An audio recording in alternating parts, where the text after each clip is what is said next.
Lockup season 2 15 जुलाई के जो highlights हैं वो हम आपको बता देते हैं। इस एपिसोड में सबसे मजेदार चीज से शुरुआत यहाँ पर करेंगे। आकांक्षा चौधरी का एविक्शन हो गया था, लेकिन फिर बताया गया था कि वो एविक्ट नहीं हुई हैं।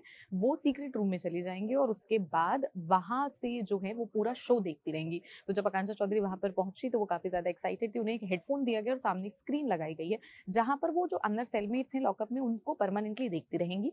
और यही सबसे मजेदार चीज जो है कल एपिसोड में नजर आई। इसके अलावा वरुण लैला, आपको याद होगा कि उसी सीक्रेट रूम में गए थे जिसमें आकांक्षा चौधरी को रखा गया था जब उन्हें टास्क मिला था हथकड़ियों वाला कि उनको हथकड़ियां जो है वो छुपानी। आज तक पूरे लॉकअप में अभी तक किसी को नहीं पता है कि वरुण को सीक्रेट रूम का एक्सेस है। आकांक्षा वहां पर सो रही थी जब वरुण पहुंचे, तो दोनों एक दूसरे को देखकर काफी ज्यादा एक्साइटेड हो गए। आकांक्षा ने उनसे पूछा कि क्या तुझे अलाउ है यहाँ पर आना, तो उसने बताया कि हाँ, जब रात को सब सो जाते हैं तो मैं इस रूम में आता हूँ। वहां पर फिर पैम और आकांक्षा वहां पर योगेश और आकांक्षा चौधरी को लेकर जो बात कर रही थी उसके बारे में उन्होंने बताया कि पैम जो है वो भी पूरी तरीके से ठीक नहीं है। और इसके बारे में वरुण को जो आकांक्षा है उन्होंने पूरी तरीके से यहाँ पर बता दिया।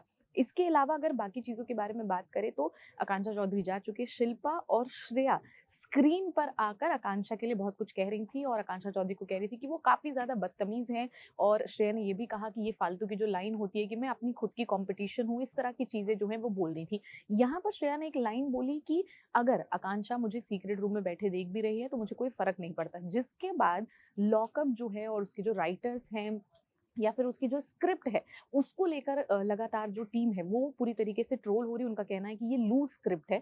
अगर आप कोई स्क्रिप्ट लिखते हैं और उसमें सीक्रेट रूम बनाया है तो फैंस इससे एक्साइटेड हो रहे हैं, लेकिन अगर सेलमेट को ऑलरेडी पता है कि सीक्रेट रूम जैसा कुछ है या फिर इस तरह की चीजें हैं और ये बार बार सामने आ रहा है, तो फैंस ने ट्रोल किया है राइटर्स को और बोला है कि स्क्रिप्ट जो है वो काफी ज्यादा लूज है। इसके अलावा आपको बता दें कि कल पैम्स कलेशी कॉर्नर जो है वो यहाँ पर रखा गया, एक टास्क जैसा ही था। हालांकि अभी ये नहीं बताया गया कि उस टास्क को परफॉर्म करने से कुछ फायदा होने वाला है या फिर नहीं, पर पैम्स कलेशी कॉर्नर में सबको आके अपना टैलेंट दिखाना था जहां पर सबने कुछ ना कुछ यहाँ पर किया है। उसी बीच श्रेया को भी यहाँ पर एक टास्क जो है वो पैम ने दिया था, यानी जो पैमिला है वो यहाँ पर पूरी चीज को नैरेट कर रही थी। यहाँ पर जब श्रेया को दिया तो उसने वहां पर भी एक बार फिर से ड्रामा करने की कोशिश की, पर वो ड्रामा वहां पर नहीं हुआ। उसके बाद जब वो पूरा जो सेटअप है खत्म हुआ उसके बाद राम, श्रेया, आकांक्षा सबके बीच में काफी ज्यादा फाइट नजर आई। जो 15 जुलाई का एपिसोड था वो बहुत ज्यादा एक्साइटमेंट भरा नहीं था क्योंकि आकांक्षा एविक्ट हो गई। अब उनकी एंट्री कब होगी ये देखने वाली बात होगी। अब वहीं आपको वाइल्ड कार्ड एंट्री को लेकर बता दें कि शिवेद जो है, जो जिनको आपने